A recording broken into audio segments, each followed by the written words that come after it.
One Story 97, Jacques de 1 à 5, Jacques, la foi par elle-même, si elle n'est pas accompagnée d'action, est morte. Maintenant, la Bible nous parle de l'épître de Jacques, qui n'était pas un des disciples de Jésus, mais le frère biologique de Jésus et le dirigeant de l'Église primitive. Chaque épître du Nouveau Testament a ses caractéristiques, mais avant tout, Jacques met l'accent sur l'acte de vie digne de la foi de ceux qui ont la foi. Mais nous devons être prudents ici. Jacques dit, notre ancêtre Abraham n'a-t-il pas été considéré comme juste sur la base de ses actes, lorsqu'il a offert son fils Isaac sur l'autel, mais Paul disait, si Abraham a été considéré comme juste sur la base de ses œuvres, il a de quoi se montrer fier, mais non devant Dieu. Nous allons maintenant voir ce que cette différence signifie. C'est pourquoi la Bible doit être vue comme One Story. Nous devons saisir l'ensemble du flux de la Bible de la Genèse à l'Apocalypse. Sans l'Ancien Testament, le Nouveau Testament ne serait pas complet, et sans le Nouveau Testament, l'Ancien Testament ne serait pas complet. Par conséquent, les 66 livres de la Bible doivent être regroupés pour former la Bible parfaite.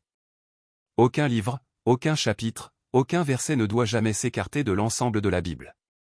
Maintenant, l'histoire de Dieu parlant à travers le livre de Jacques, qui est appelé le Proverbe du Nouveau Testament, commence. Aux 12 tribus dispersées parmi les nations, salutations. Les épîtres de l'apôtre Paul étaient également destinés à tous les chrétiens qui pratiquent leur foi à travers l'Église au nom du Seigneur Jésus-Christ dans une Église spécifique, mais les destinataires des épîtres apostoliques, à partir du livre de Jacques, sont adressés à tous les chrétiens dispersés. De même, tout comme l'Ancien Testament n'était pas seulement un événement historique pour les Israélites, les épîtres apostoliques du Nouveau Testament n'étaient pas seulement pour les chrétiens de cette époque, mais elles s'appliquent aussi à nous aujourd'hui et à tous ceux qui vivent comme le peuple de Dieu jusqu'au jour de la venue du Seigneur. Considérez comme une grande joie, mes frères, chaque fois que vous faites face à des épreuves de toutes sortes. Jacques dit, mes frères et sœurs, considérez comme un sujet de joie complète les diverses épreuves auxquelles vous pouvez être exposés, sachant que la mise à l'épreuve de votre foi produit la persévérance. Mais il faut que la persévérance accomplisse parfaitement sa tâche afin que vous soyez parfaitement qualifiés, sans défaut, et qu'il ne vous manque rien. Personne n'aime, ne veut ou ne profite des épreuves. Mais nous devons savoir. Si la tentation de Satan est une tentation pour renverser, alors l'épreuve de Dieu est un processus pour donner la bénédiction. L'homme est un pécheur dès sa naissance et même s'il est sauvé par la croix de Jésus-Christ par la justice de Dieu, il devient justifié juste, non pas injuste par nature. Par conséquent, dans cette vie d'étranger semblable à un désert, nous passons constamment les épreuves et les tests que Dieu nous donne et renaissons comme un homme de Dieu. Ainsi, Jacques dit, heureux l'homme qui tient bon face à la tentation car, après avoir fait ses preuves, il recevra la couronne de la vie que le Seigneur a promise à ceux qui l'aiment. Encore une fois, Dieu ne tente jamais ses enfants, il les éprouve. Chacun est tenté lorsque, par son propre désir mauvais, il est entraîné et séduit, puis le désir est conçu, ce qui donne naissance à la mort. Croyez et ne doutez pas. Jacques dit, si l'un de vous manque de sagesse, qu'il la demande à Dieu, qui donne à tous simplement et sans faire de reproches, et elle lui sera donnée. La sagesse ici ne se réfère pas à la sagesse mondaine pour mieux vivre dans le monde. C'est la sagesse spirituelle pour vivre une meilleure vie en cherchant le royaume de Dieu en tant que peuple de Dieu sauvé, et c'est le Saint-Esprit avec une vie marchant avec Jésus-Christ. Par conséquent, il s'agit de croire et ne pas douter. L'alliance de Jésus-Christ, qui a dit, « Et voici, je suis avec vous tous les jours, jusqu'à la fin du monde », est maintenue dans le passé, le présent et dans le futur. Ce n'est que par la foi que nous pouvons recevoir, profiter et marcher avec l'alliance. Il disparaîtra comme une fleur des champs. Jacques dit, que le frère de condition humble tire fierté de son élévation. Que le riche, au contraire, se montre fier de son abaissement, car il disparaîtra comme la fleur de l'herbe. En d'autres termes, il ne faut pas être fier des possessions et du pouvoir de ce monde, et ne pas oublier que c'est une vie qui disparaîtra comme une fleur des champs. Et cette possession ne comprend pas seulement les choses matérielles, mais aussi un cœur orgueilleux. Cela comprend un cœur qui demande et cherche, croyant que les choses de ce monde sont éternelles, même si elles ne peuvent pas en avoir plus de ce monde. C'est pourquoi la Bible dit, mieux vaut se rendre dans une maison de deuil que dans une maison de festin, car telle est la fin de tout homme, et celui qui est en vie peut ainsi se mettre à réfléchir. Ne vous contentez pas d'écouter la parole, en vous trompant vous-même. Mettez-la en pratique. Jacques dit que les enfants de Dieu ont été engendrés par la parole de vérité par Dieu, qui ne change pas comme les ombres qui varient. Et cela fait référence à la vie des enfants de Dieu qui vivent selon la parole de vérité. Il leur est dit d'être prompt à écouter, lent à parler et lent à se mettre en colère. Cela est dû au fait que la colère ne produit pas la vie juste que Dieu désire. Pour ce faire, il leur est dit de recevoir la parole plantée dans nos cœurs avec douceur, être un homme qui agit selon la parole et ne pas se tromper soi-même en écoutant simplement. Il est dit que ceux qui entendent la loi parfaite et la pratiquent sans l'oublier seront bénis dans ce qu'ils font. C'est pourquoi Jacques dit que se considérer comme religieux et ne pas tenir une bride serrée sur sa langue, et que la religiosité ne s'occupait pas des orphelins et des veuves dans leur détresse est inutile. C'est pourquoi on nous dit de ne pas faire de discrimination entre nous et de devenir des juges avec des pensées mauvaises avec la foi en notre Seigneur Jésus-Christ. Il est dit que Dieu a choisi ceux qui sont pauvres aux yeux du monde pour être riches en foi et pour hériter du royaume qu'il a promis à ceux qui l'aiment. Par conséquent, comme il est écrit dans la Bible, nous devons obéir à la loi suprême qui dit « Aime ton prochain comme toi-même ». Si nous faisons des faveurs, nous péchons et sommes condamnés par la loi comme des transgresseurs, car celui qui garde toute la loi mais trébuche sur un seul point est coupable de tout enfreindre. C'est pourquoi Jacques dit « Car le jugement est sans compassion pour qui n'a pas fait preuve de compassion ». La compassion triomphe du jugement.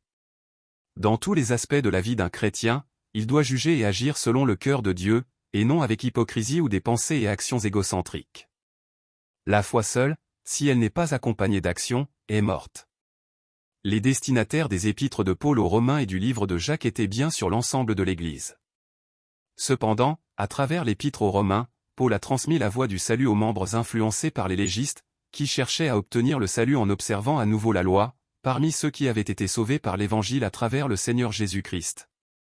Dans l'épître aux Romains, Paul parle aussi d'agir selon la foi et de garder la loi. Cela signifie que les actes ne sont pas la condition du salut. Et Jacques dit aussi qu'il a été sauvé par la foi, et parle de la vie complète d'un chrétien à ceux qui ne pratiquaient pas les actions qu'ils devaient suivre, mais ne parlaient que de la foi en parole. Ainsi, les épîtres de Paul aux Romains et de Jacques ont la même idée centrale et l'accentuent sous des angles différents. Nous ne devons pas manquer cette perspective. Ainsi, Jacques dit « Mes frères et sœurs, que sert-il à quelqu'un de dire qu'il a la foi, s'il n'a pas les œuvres? Cette foi peut-elle le sauver? Il en va de même pour la foi, si elle ne produit pas d'œuvres, elle est morte en elle-même. En effet, de même que le corps sans esprit est mort, de même la foi sans les œuvres est morte. Si un frère ou une sœur sont nus et manquent de la nourriture de chaque jour, et que l'un de vous leur dise « Partez en paix, mettez-vous au chaud et rassasiez-vous sans pourvoir à leurs besoins physiques, à quoi cela sert-il » Jacques ajoute que tout comme il n'y a qu'un seul Dieu, il ne peut y avoir de bonnes actions sans foi, et que la foi sans les œuvres est morte. Et tout comme Abraham a été considéré comme juste pour ce qu'il a fait, tu vois bien que sa foi agissait avec ses œuvres et que par les œuvres sa foi a été menée à la perfection. Les actions d'Abraham, commanditées avec une foi complète, ont révélé sa foi en Dieu, et cela lui a été compté comme justice, et il a été appelé ami de Dieu.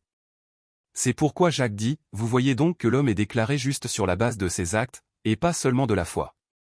Même Rahab la prostituée a été considérée comme juste pour ce qu'elle a fait lorsqu'elle a logé les espions. De la même bouche sortent la louange et la malédiction. Mes frères, il ne doit pas en être ainsi. Jacques met l'accent sur l'utilisation de la langue tout en parlant d'agir selon la foi.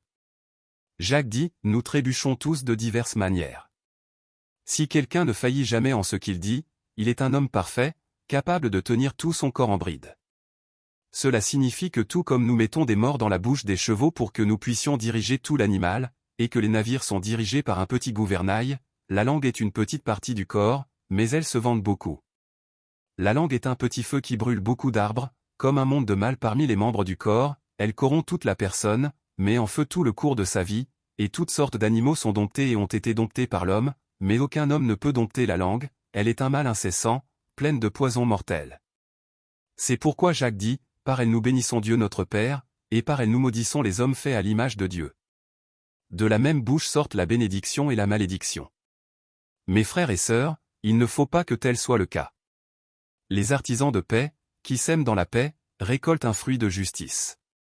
Jacques dit, lequel parmi vous est sage et intelligent? Qu'il montre, par un bon comportement, ses œuvres empreintes de douceur et de sagesse. En d'autres termes, quiconque a la sagesse céleste, croyant en Jésus-Christ, montrera une vie conforme à cette sagesse. Nous ne devons pas nourrir de l'envie amère et de l'ambition égoïste dans nos cœurs, ne pas nous en vanter ni nier la vérité, car de telles choses ne viennent pas du ciel, mais sont terrestres, non spirituel, du diable, car là où il y a de l'envie et de l'ambition égoïste, il y a aussi du trouble et toutes sortes de pratiques mauvaises. C'est pourquoi Jacques dit, la sagesse d'en haut est tout d'abord pure, ensuite porteuse de paix, douce, conciliante, pleine de compassion et de bons fruits, elle est sans parti pris et sans hypocrisie. Le fruit de la justice est semé dans la paix par ceux qui travaillent à la paix. Lorsque vous demandez, vous ne recevez pas, parce que vous demandez avec de mauvaises intentions, pour dépenser ce que vous recevez dans vos plaisirs. Jacques dit, d'où viennent les conflits et d'où viennent les luttes parmi vous? N'est-ce pas de vos passions qui combattent dans vos membres? Et parle des dégâts du désir. Bien que nous soyons devenus enfants de Dieu par l'amour de Dieu et du Seigneur Jésus-Christ, nous sommes encore sous l'influence du péché. Donc, si ce désir n'est pas maîtrisé par la puissance du Saint-Esprit, mais devient le sujet dont nous avons la charge, nous ne vivrons pas la vie d'un voyageur rentrant chez lui, mais la vie d'un pécheur, bien que nous soyons enfants de Dieu. C'est pourquoi Jacques dit que même si nous sommes avides, tuons, convoitions, nous disputons et nous battons, c'est parce que nous ne demandons pas.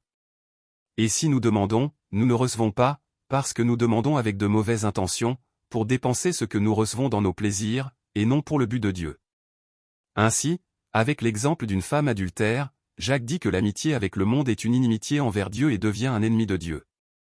Dieu nous aime et c'est pourquoi l'Esprit qu'il a fait vivre en nous envie intensément. Par conséquent, nous ne devons pas être fiers devant Dieu, mais humblement demander la grâce. Après tout, ce que les enfants de Dieu vivant dans ce monde doivent faire, c'est chercher la grâce pour le royaume de Dieu, et la puissance de Dieu pour vivre en tant qu'enfants de Dieu dans ce monde.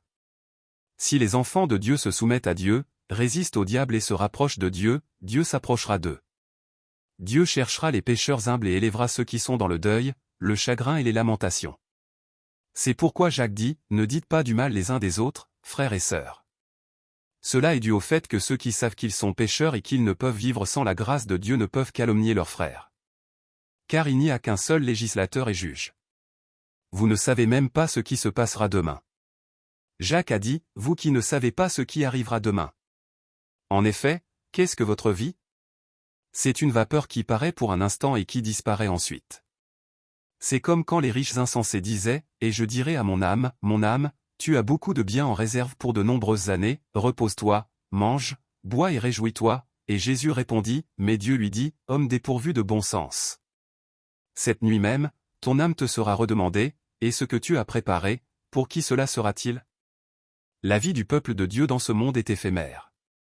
Chaque jour doit être vécu avec Dieu, avec le même cœur comme si c'était le dernier jour, en espérant le royaume de Dieu. C'est ainsi qu'il faut vivre. C'est pourquoi Jacques a dit que se vanter des choses mondaines est un mal et que ceux qui savent ce qui est bon doivent le faire, et s'ils ne le font pas, c'est un péché. Écoutez maintenant, vous les riches. Tout comme Jacques a pris la femme adultère pour parler de l'adultère spirituel, c'est-à-dire aimer plus le monde que Dieu dans ce monde, il a aussi pris les riches comme exemple, en parlant à ceux dont le cœur est emporté par les choses de ce monde et remplissent leur cœur de ces choses. Il leur dit, à vous maintenant, les riches. Pleurez et gémissez à cause des malheurs qui viendront sur vous. Vos richesses sont pourries et vos vêtements sont rongés par les mites. Votre or et votre argent sont rouillés, et leur rouille s'élèvera en témoignage contre vous et dévorera votre chair comme un feu. Vous avez amassé des trésors dans les derniers jours. Évidemment, ceux qui possèdent beaucoup de biens matériels et sont riches ont du mal à accueillir le royaume de Dieu et à vivre en tant que peuple de Dieu dans ce monde. Cependant, dans ce monde, il existe des personnes pauvres en esprit, même si elles possèdent beaucoup de richesses, et des personnes qui n'ont pas beaucoup de richesses mais sont fiers dans leur cœur. Jacques avertit tous ceux qui ont peu ou beaucoup, ceux qui mettent leur cœur dans les choses mondaines et non en Dieu, et qui tournent le dos à Dieu à cause des choses. C'est pourquoi Jacques dit aux saints dans ce monde qui ne se soucient pas des choses de ce monde et qui désirent le royaume de Dieu, soyez donc patients, frères et sœurs, jusqu'au retour du Seigneur. Voyez le cultivateur, il attend le précieux fruit de la terre en faisant preuve de patience envers lui jusqu'à ce qu'il ait reçu les premières et les dernières pluies. Vous aussi, soyez patients, affermissez votre cœur, car le retour du Seigneur est proche. Le juge est à la porte. Jacques continue de souligner que les enfants de Dieu, le peuple de Dieu, qui ont été sauvés par l'amour de Dieu et la grâce de Jésus-Christ, doivent vivre selon leur statut spirituel. Il entend par là vivre devant Dieu. C'est pourquoi il dit, ne vous plaignez pas les uns des autres, frères et sœurs, afin de ne pas être jugés. Voici que le juge se tient à la porte. Et Jacques dit de suivre l'exemple de la souffrance et de l'endurance des prophètes qui ont parlé au nom du Seigneur.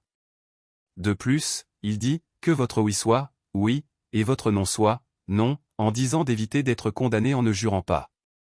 Cela signifie reconnaître Dieu dans nos paroles et nos actions. Les gens que nous voyons actuellement ne sont pas tout. Et la prière faite avec foi guérira le malade, le Seigneur le relèvera. Jacques dit, quelqu'un parmi vous est-il dans la souffrance? Qu'il prie. Quelqu'un est-il dans la joie? Qu'il chante des cantiques. Quelqu'un parmi vous est-il malade? Qu'il appelle les anciens de l'Église et que les anciens prient pour lui en lui appliquant de l'huile au nom du Seigneur. La prière de la foi sauvera le malade et le Seigneur le relèvera. S'il a commis des péchés, le pardon lui sera accordé. Avouez-vous donc vos fautes les uns aux autres et priez les uns pour les autres afin d'être guéris. La prière du juste agit avec une grande force. La prière de foi est une prière qui fait confiance à Dieu et lui remet tout. De plus, la demande de prière d'un juste est de confesser vos péchés les uns aux autres. La Bible dit, « Quand vous tendez les mains vers moi, je détourne mes yeux de vous. » Même quand vous multipliez les prières, je n'écoute pas, vos mains sont pleines de sang. Personne ni rien ne peut être caché devant Dieu. Il ne peut pas y avoir de tromperie ou d'hypocrisie. En fin de compte, la prière de foi est une prière qui présente tout à Dieu et demande pour le royaume de Dieu et la compassion de Dieu. Le voyage du peuple de Dieu, l'histoire des chrétiens qui suivent le chemin de Jésus-Christ, suivant la vie du Seigneur Jésus-Christ comme exemple, l'histoire de vivre comme un étranger devant Dieu vers une meilleure patrie, et ne pas vivre pour jouir davantage de ce monde, et l'histoire de démontrer la foi par la vie et de transmettre la foi par la vie continue.